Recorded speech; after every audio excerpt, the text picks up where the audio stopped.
Cortes Divers, are you guys ready to watch the Sunken Treasure from around the world with John Christopher Fine?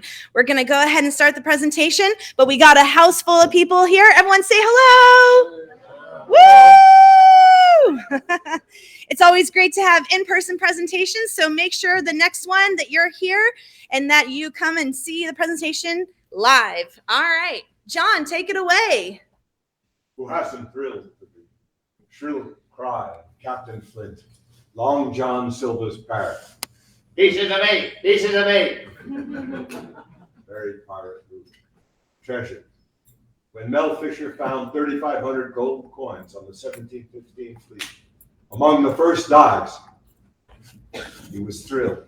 Part of that thrill, he said, was the ocean bottom was paved with gold. With 3,500 gold doubloons, it certainly was. Journey with me as we travel to some of the fine treasures that have been found around the world. Guns. People would ask, what do you like to find? What's your favorite find? What is the most extraordinary thing that you found? Well, they supply plates and utensils here, albeit paper and plastic. But you have to realize that on those Spanish galleons, nothing was provided. If you didn't bring your plate, if you didn't bring your knife and fork, you had nothing. Many of them were silver. Some of them were pewter. Soldiers and sailors aboard those ships came armed.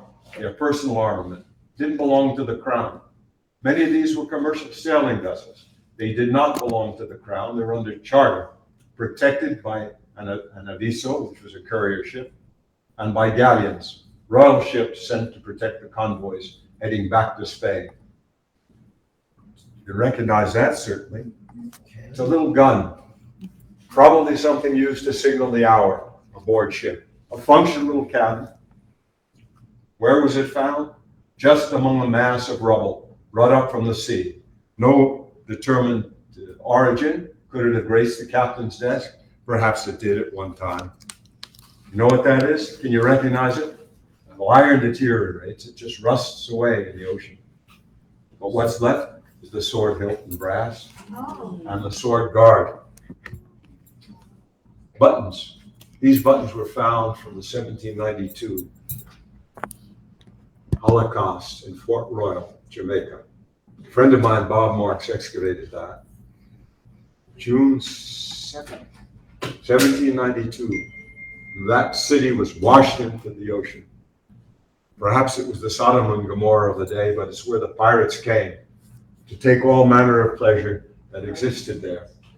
These things were found there along with these coins. Pieces of eight, pieces of eight. The Spanish were quite good at smelting ore. Once they took over, they began shipping the ore immediately back to Spain.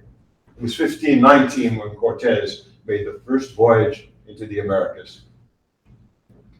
Of course, Columbus ventured in before him. The Spanish colonized Cuba and Hispaniola, which is now divided into the Dominican Republic and Haiti.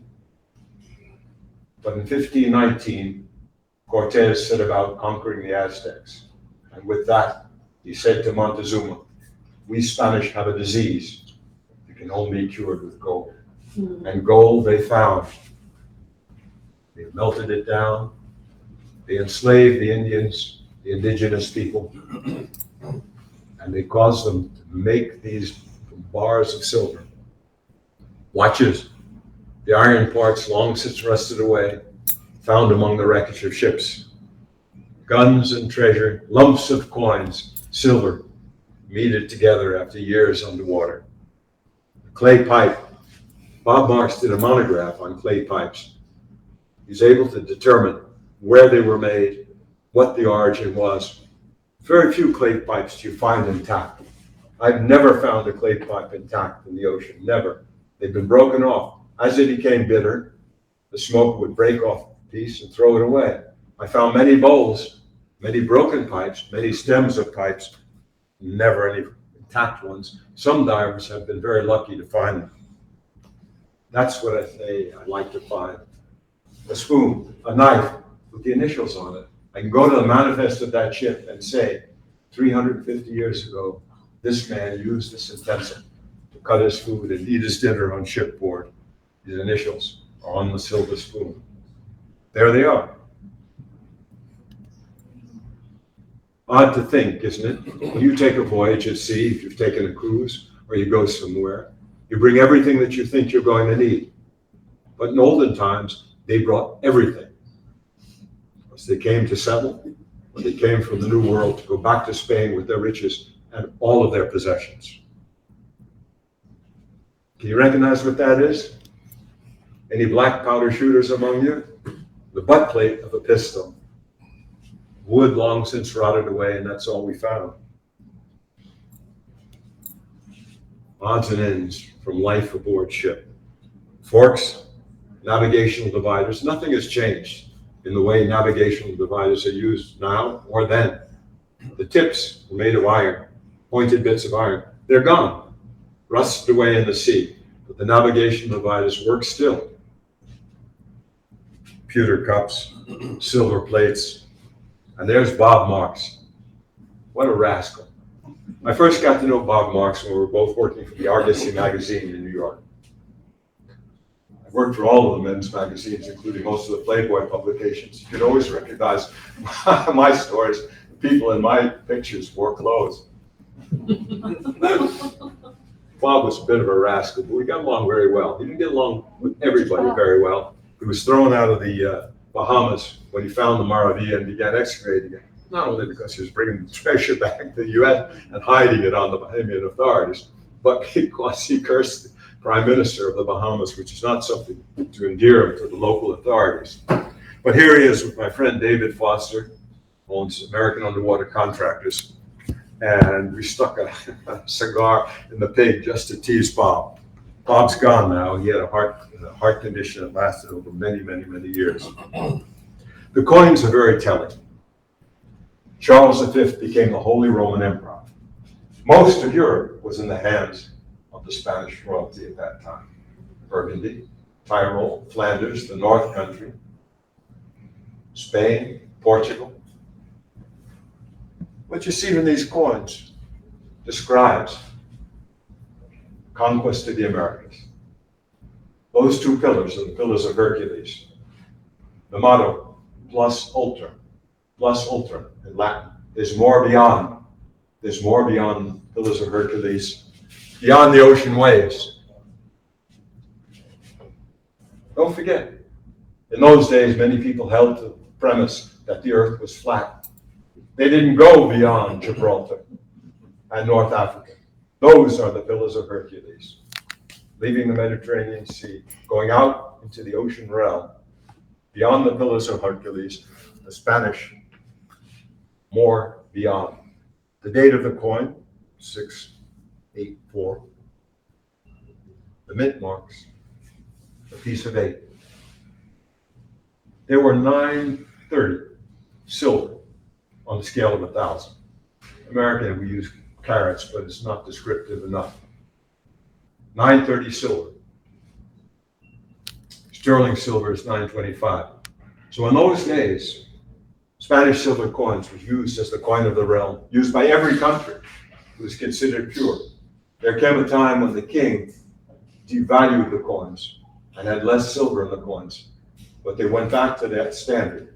Spanish gold and Spanish silver was cut to almost an ounce, 28.1 gram of silver. Did you ever hear the expression clip joints? You know what that means? These are called cabo de barro. The slaves would cut them, weigh them, cut them, weigh them, cut them, weigh them, till it was a perfect weight. Then they'd be stamped by the slaves with the impression. A clip joint, a bar, a restaurant, a store owner would take a little bit off and give the wrong change back, stealing a little bit of the silver. You ever seen kids jumping rope, 2 bits, 4 bits, 6 bits, $1? That's how they made change. They cut them in half. 2 bits, 4 bits, 6 bits, 8 bits, 8 reales, 1 ounce of pure silver. That's where that song comes from. The reverse was the Latin cross, the castles, and the lions, Castile and Leon. Fernand and Isabel, who financed Columbus's first voyage into the New World, united the kingdoms of Castile and Leon, expressed on all of the coins. 8 reales, 8 reales. Reals are always a silver coin. Escudos, always a gold coin. Escudo means shield. The Habsburg shield was stamped as an impression on the gold coins. And each of the provinces within the realm of Spain's Holy Roman Empire are expressed on those coins. Here's Bob. He's a glorious rascal. Bob Weller and Margaret Weller. Bob's gone now, but he's a diver that I worked with on the 1715 fleets up here just off Sebastian. From Fort Pierce to Sebastian, the 1715 fleet was wrecked, scattered over miles of ocean. Bits and pieces everywhere. No shipwreck, as you might suppose, standing upright on the bottom, ready to be found. But bits and pieces are found every working season. Mel Fisher had filed admiralty claims, and they're grandfathered in. The Abandoned Shipwreck Act passed in 1988 changed admiralty jurisdiction, vesting shipwreck fines, almost anything embedded in the seabed, to the states. So the states own from high tide mark to 3 miles out. Now, if there's an island, it's 3 miles from that island. Beyond that, the United States territorial waters. Well, look at what's found here. You can recognize some of the things. You know what that is? It's a lice comb. Well, they were dirty. There was nothing dirtier than a Spanish ship. They didn't clean the bilges. They were filthy. Filthy ships, and they didn't bathe. There was no fresh water on the ships. They ran out of water. On every voyage to the New World, they had horses. Spanish were able to conquer the Aztecs only because of the horses. In fact, of the 5 letters that Hernan Cortes wrote to the king, he said, "What? We conquered, thanks to God and the horses." The Aztecs believed that the horse and the man were one. The Spanish got so greedy that they killed the horses and they killed the men as well. The lice comb, made of ivory. Navigational dividers, you know what those are. They haven't changed ever. Jars and pipes, those are sounding weights. There are the plates for you. On some of these plates, you can actually see marks in the silver, where the diner just cut a little too hard into a stuffed steak. And you can just envision, as I set these things out on the table, so that you can see some of the accoutrements found underwater. I'm holding a very delicate Dangshi cup. Now, in time, the Spanish established a base in Acapulco, and they sent galleons across the Pacific Ocean to trade in the Philippines. Japanese, Chinese traders would come.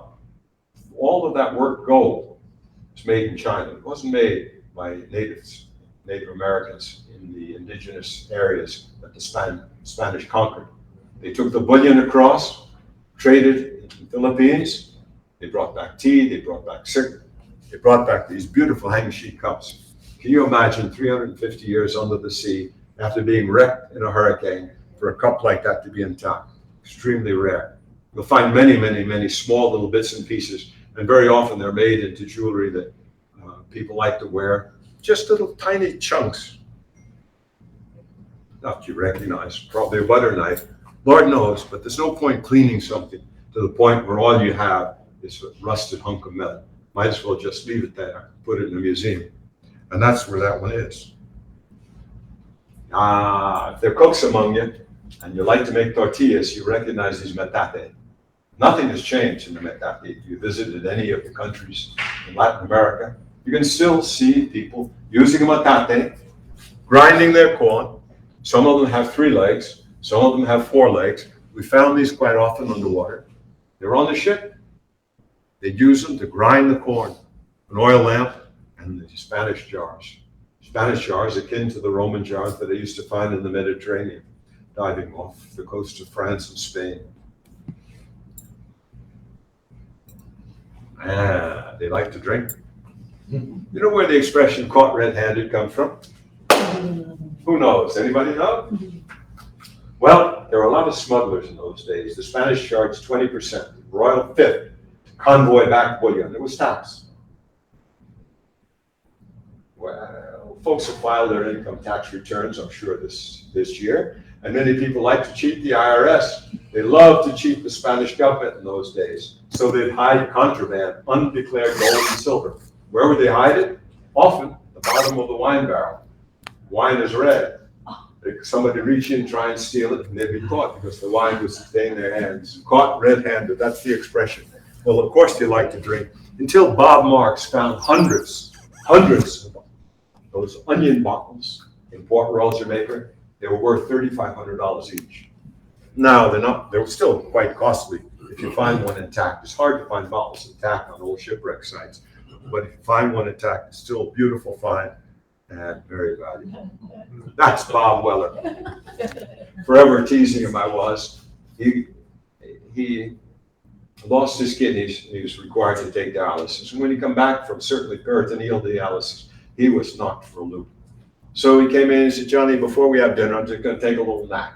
So leave it to me. I found my old pirate hat, stuck it on his head. Cat jumped on his lap, and his wife calls out from the kitchen, stick a bottle in his arm, tell everybody he was drunk.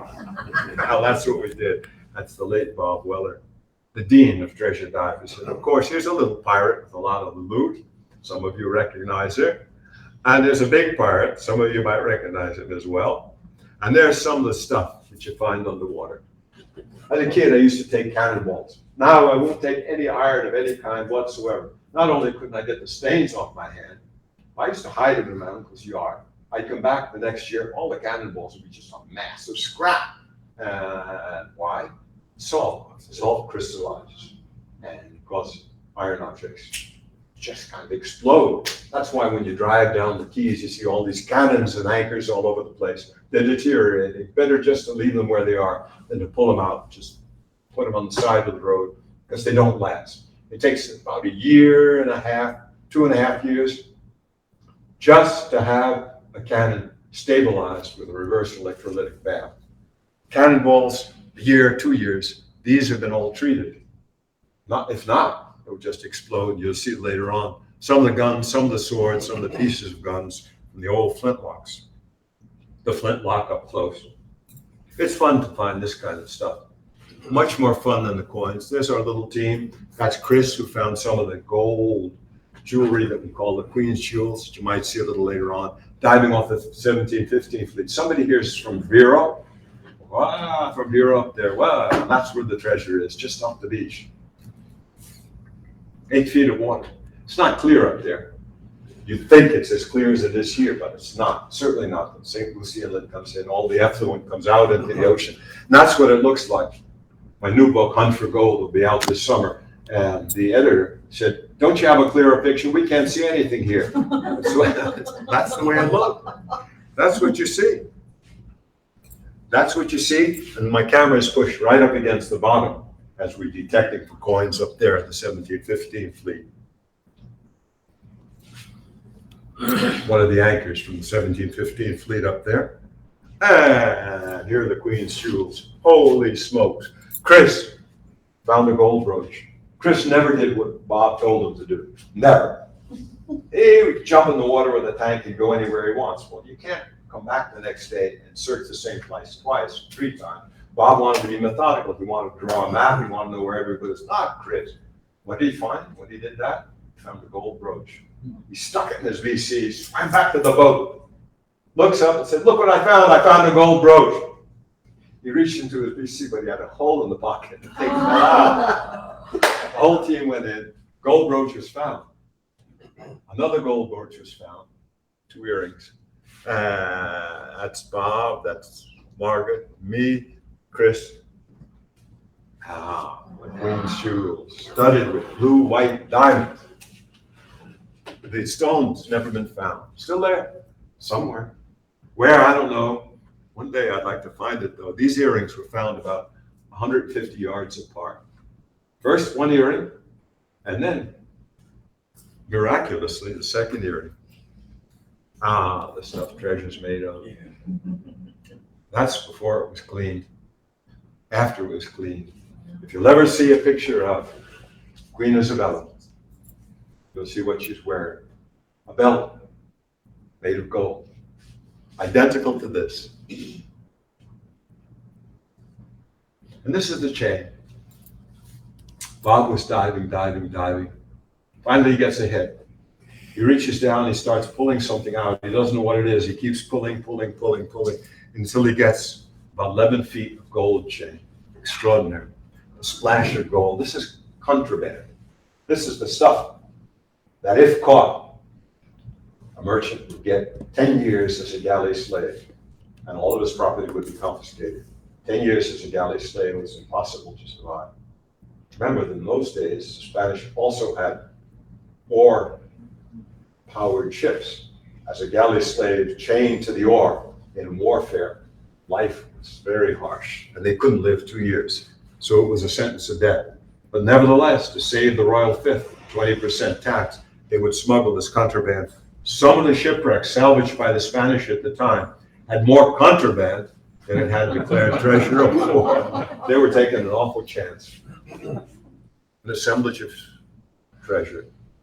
9.4 pounds of gold, pure gold. 9.4 pounds. Silver bar, all of them stamped. Not that one. That has no markings on it. Contraband again, 9.4 pounds.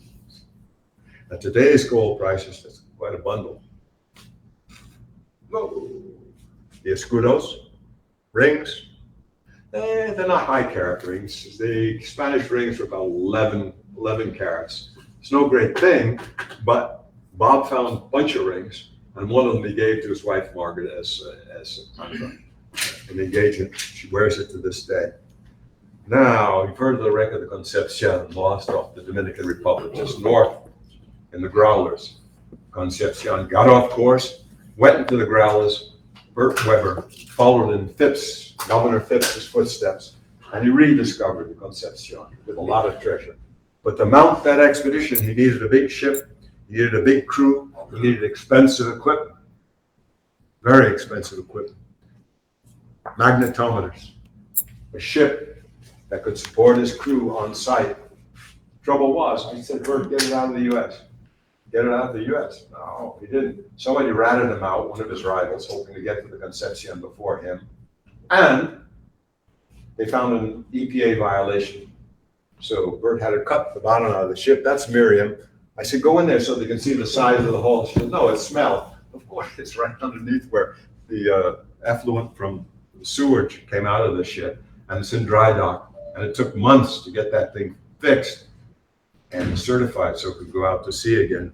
You can't do work in the United States, really. It's one of those things that's, well, that's why we don't have any flagships, do we?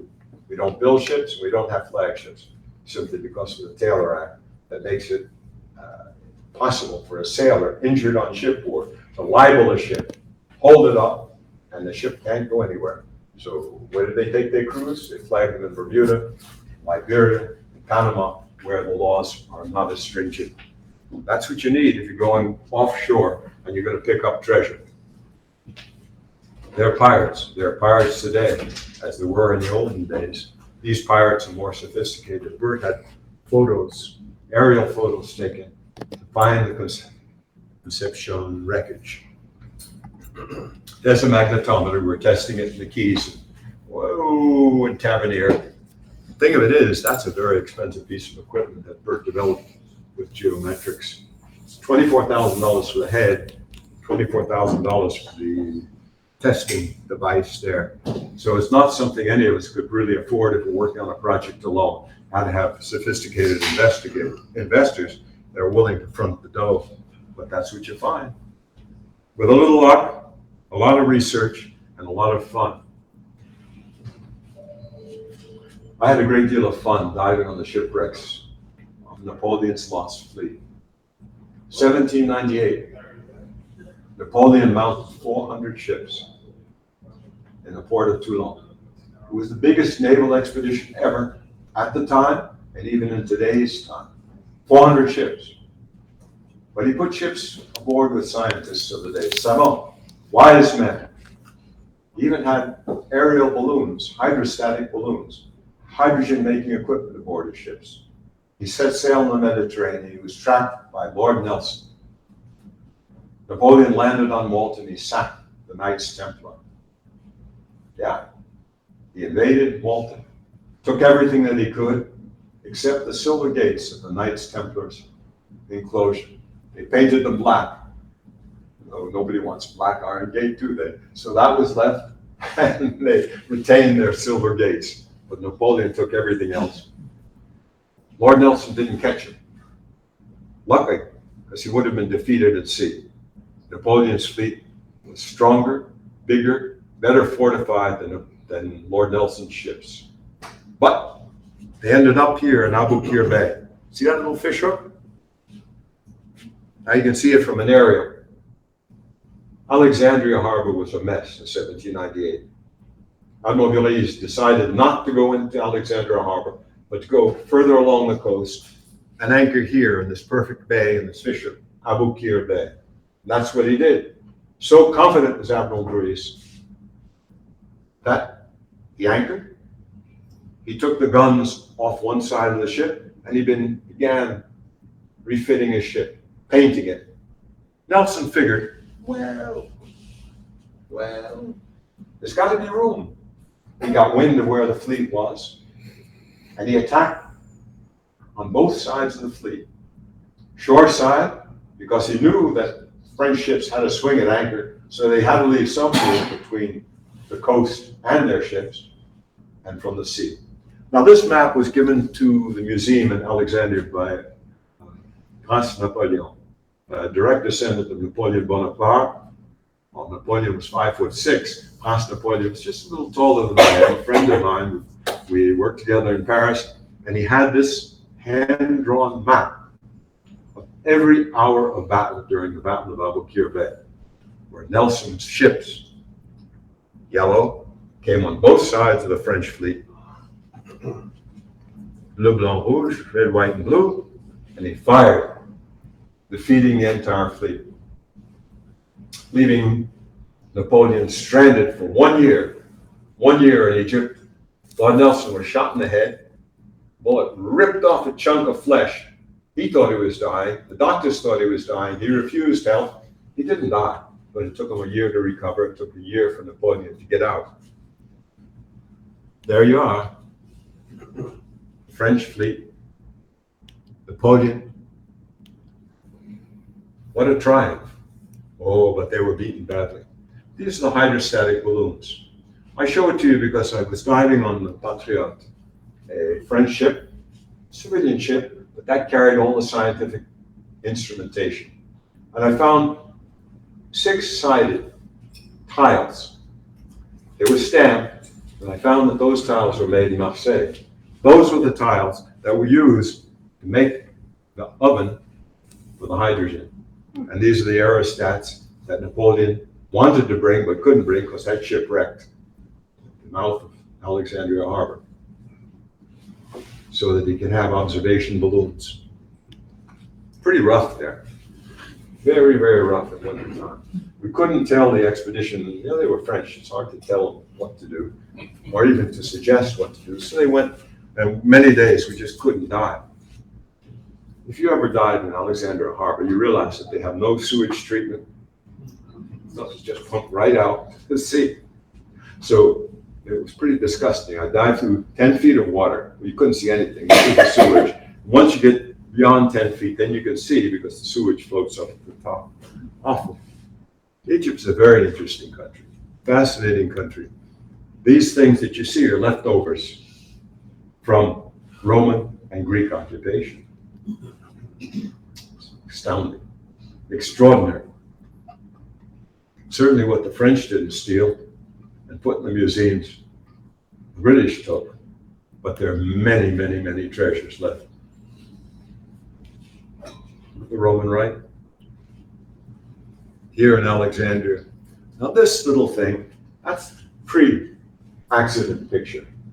I was working at a laboratory where we were conserving some of the finds found by the French archaeologists, conserving them. And the head of Egyptian archaeology and artifact conservation comes in his car. He drives in a mile a minute, just into the enclosure where this thing was. He backs in and hits this, knocks it over, and breaks the nose. If I did that, I'd still be in prison over there, I'm quite sure. But he just looked, looked at his car to see if there was any damage, and then walked away. Amazing stuff. This is a design for Patria. An artist friend did this, and you can see where it grounded. The captain was from Brittany. That's where we're from, and very stubborn. That's a stubborn people, of course. Maybe I take over those traits, but it grounded. They told him not to go into Alexandria Harbor.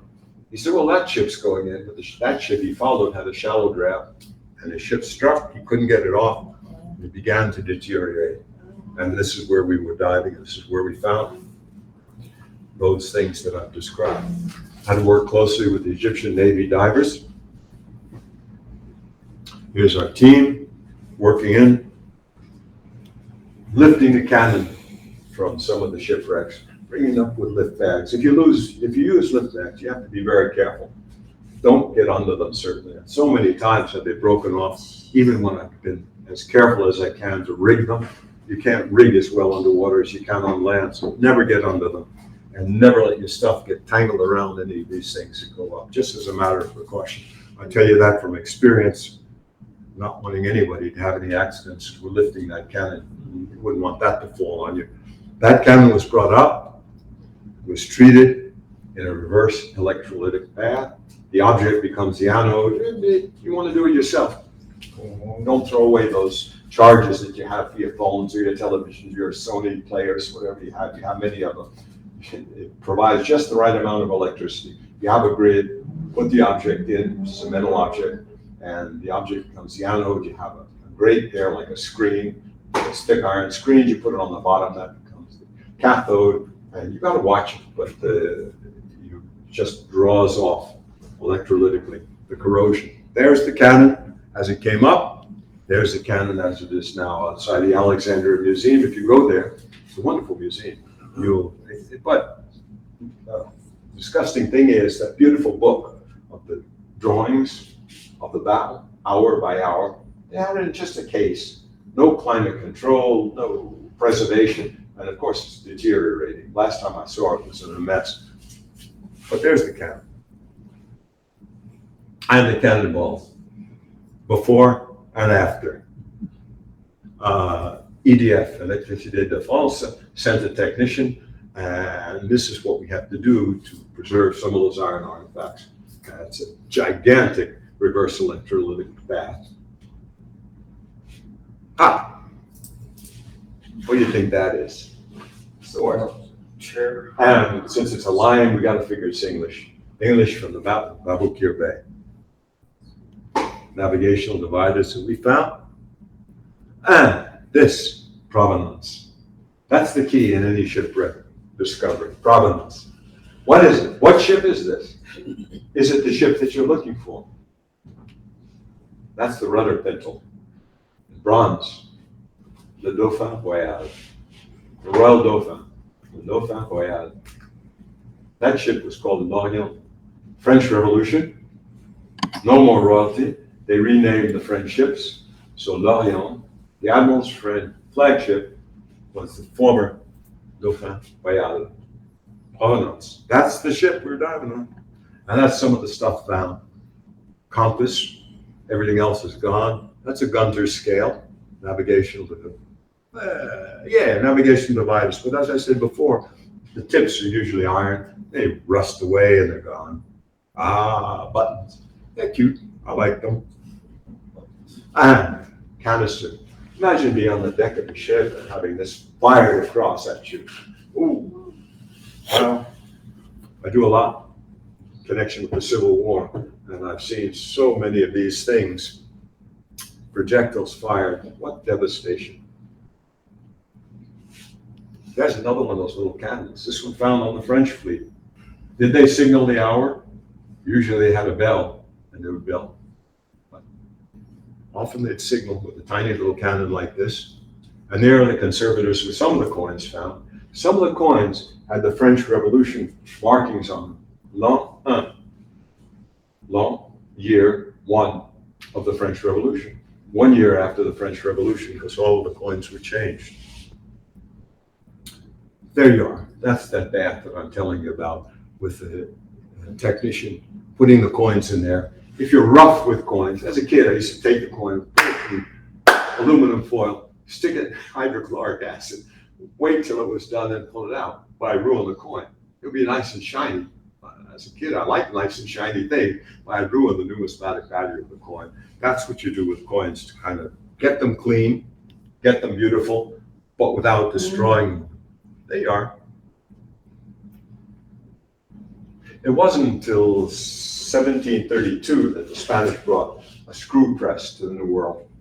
And then the outside rims of the coins were stamped, and the coins were stamped, making it impossible, well, or harder anyway, for clip joints to devalue the coins. 1732 was the first coin, they're very valuable.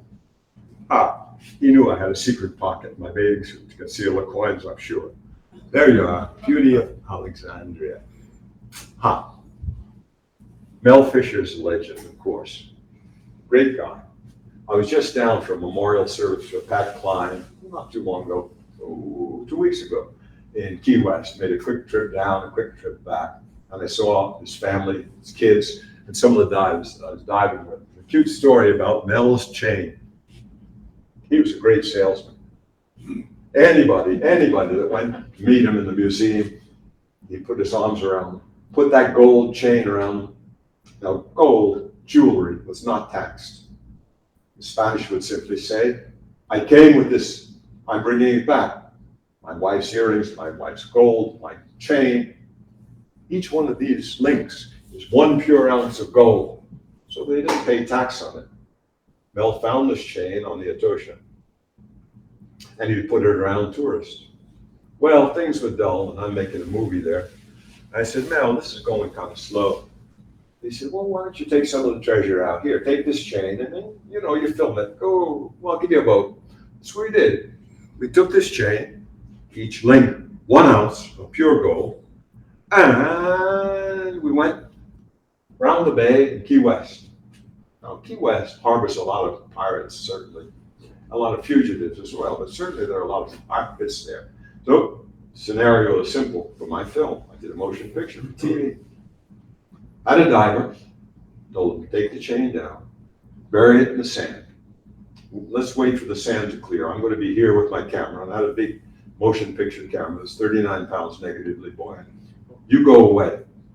Now, what I want you to do when I signal you, you come to me, and you use your detector. You get excited because you get a hit. You reach in, and you pull up the chain. Take the chain up, start to the surface, stop there, and I'll get on the boat, and I'll film you coming up on the chain. Sure enough, he does that. He buries the chain. He goes away. He loses the chain. He can't find the chain. And instead of just remaining calm, he starts using his hands, using his feet, making a mess. And I'm looking at him, filming all this. What on earth's going on? And he looks at me, and he goes like this. But by that time, I can hardly see him, and he's from me to this first person in the row. I swim up to the surface. I tell Tom Ford, he was at the memorial service, as was this diver, Vince. He was there. And Tom, throwing a mark, he's lost the chain. So I'm kidding around all the time. They don't take me serious. Nobody takes me too serious, after all. Tom didn't do it. I go down, and the guy has moved. It is a pigsty down there. You kick up sand. It's a mess. Couldn't find the chain. I go up again and said, Tom, I wasn't kidding. Throw a marker down. He throws in a cinder block. And we can't use the radio. Frequencies are monitored. It's an unprotected site. There's no protection there. You find it, you can claim salvage. So take a little inflatable. Somebody goes to get Mel Fisher. Mel Fisher comes out. That night, a torrential rainstorm, wind, high winds. We had no food on the boat. Very little water on the boat. We weren't going to stay out. We're just going to end for a couple hours and then come back in. We had nothing on the boat. None stays. The rain comes. He says, all right, go back in the morning. He leaves, and we sleep on the boat. And the next morning, we get up, take a look around. I said, Tom, maybe fully anchor will go over this way, just a little bitty bit. And sure enough, we find the chain. But Pat Klein, the memorial service was for Pat Klein. He had found very bunch valuable gold coins. So Mel Fisher rewarded him with a 2 escudo gold coin that he had made into a gold ring. And Pat was going like this to look for the gold chain in the sand, and his ring came off. He never found the ring. Still there. But with a crew like that, what would you expect? Come on. On Swordfish, which is right out here. Did you dive on Swordfish? Go in front of the Budweiser, you'll find Swordfish. And just keep going. You'll find the rock pile here. One of the blowers for Swordfish is there. And then you go a little bit for this Swordfish. And for those of you that like lobsters, there are more lobsters than I've ever seen just under those iron planks, but it's all kind of broken up now. But this is Swordfish in its good days. And everything was written down there. See, emeralds, gold jewelry, gata, gold. So we're making him a race, a gold chain. That was his punishment. We laugh about it to this day. Now, that's my mask. That's my VC. But that's not my gold chain. Where did it go? I don't know. Okay. You see this in the film. Everybody said, okay, let's go in. We found the chain. I said, no way. No way. I got to finish this film. So we did. But what I did do was take a piece of monofilament and I tied the gold chain to the zipper of the guy's wetsuit. He lost the gold chain again, he'd lose his pants. In the film, you can see, if you look, if you know it, you see the monofilament. This, look at that. It had to belong to a high-ranking potentate of the church, certainly. The emerald ring and the emerald gold cross. The guy threw it away.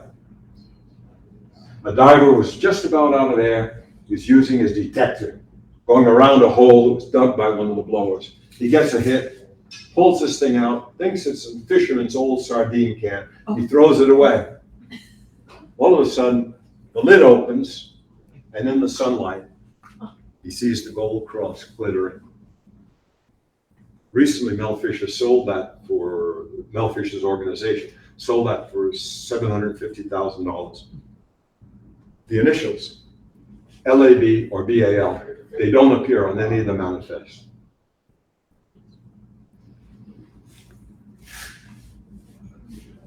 The tortured sea, the austere sea, the sea that's claimed so many mariners over time. 10% of Spanish shipping lost in hurricanes, in battle, and with it, great treasures. Treasures of gold, treasures of silver, the ocean bottom is paved with gold. Thank you.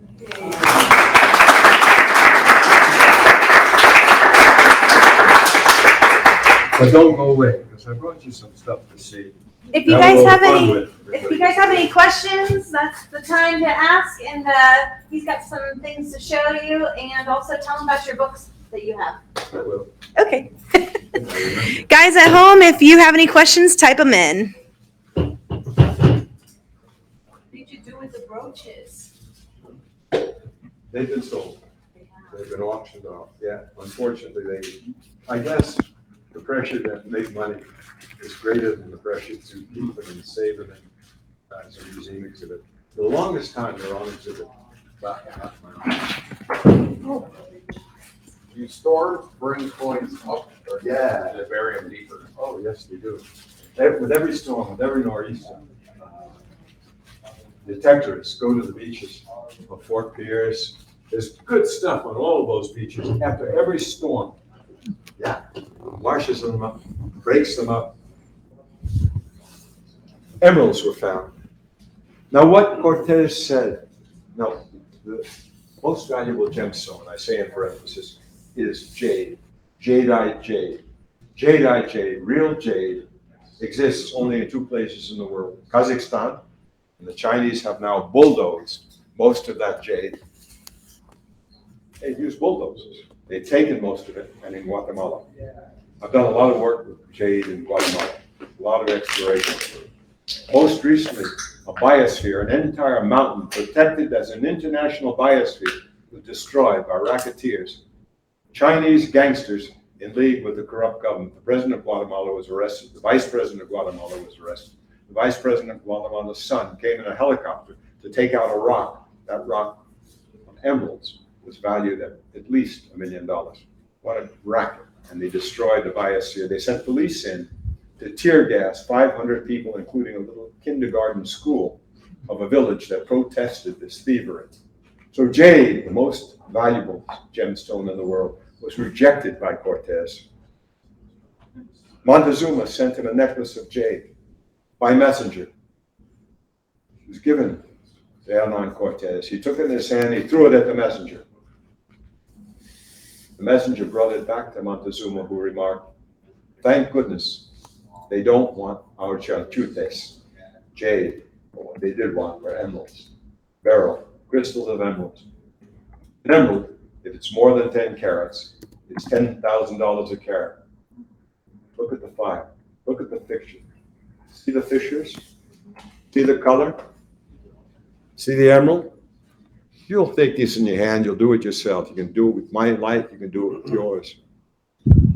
Most of the major department stores in the United States were sued. Hello, everybody. Why? They colored the stones.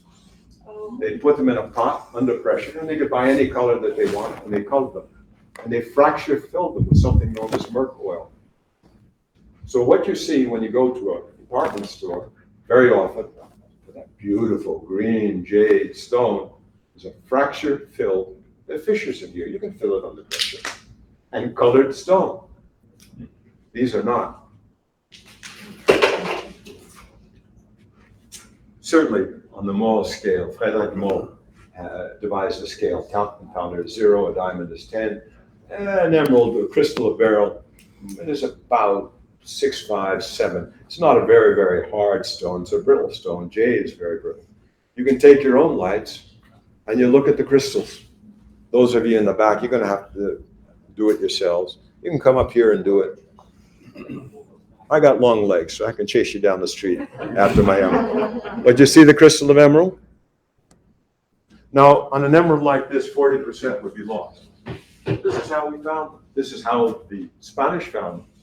They take the jade, reject it, but the emeralds certainly, what they wanted. And they fill the hole, instead of ballast, they fill the hole with these rocks. And as you'll see, there are little gemstones in any of these rocks, crystals, that a gemologist would cut out, lose at least 40%, and make into those beautiful rings. So you'll have these to play with as much as you want. And then I brought a ring. I've been working on the project for the longest time. It's a secret project because it's still underway. So I can't tell you exact location. But among the treasures were the treasures of Helena and Cortes, conqueror of the Aztecs. 250 years after Cortes's death, his family wanted land grants in Spain, so they were shipping back treasure. They sent a courier, and that courier had a signet ring. This is an exact copy in silver of the ring that was found on the shipwreck. How would you prove yourself in those days? Well, you'd arrive with a signet ring, be impressed in wax, compare it to the official signet ring, and then the treasure would be transported and consigned to you. And here's an exact replica of that ring. I brought a candle. You can find yourself some cards or things here at Four Seated if you want to make your own wax impressions with it, you can. There's some matches. I'll leave it to you to do. But if you want to make your own signet, and Charles, the 5th Holy Roman Emperor, signed his documents with a seal, not this one, this is the Cortes seal. Yo el rey. And then he'd use his seal. Here you are. My books. I brought some of my books here. I've had about 26 books. About 26 books published. The newest one will be out this summer called Hunt for Gold, More Treasure, More Sunken Treasure. Cool stuff. But if you want to buy any of these books and want me to sign them for you, come up and look. That's the best one. That's the best one? How much did I have to pay you to say that? You don't have to pay me anything. I have it on my table all the time. I'm just teasing. Anyway, they're there for you. If you want to use these, if you want to see these, come up and do it. Relax, have fun. There's so much food. So please help yourself. There's drinks in the cooler. And if you have any questions, you can ask them here in front of everybody. or if you want to ask me, I'm here. Thanks. Thank Well, you. What movies should we get and watch as, you know,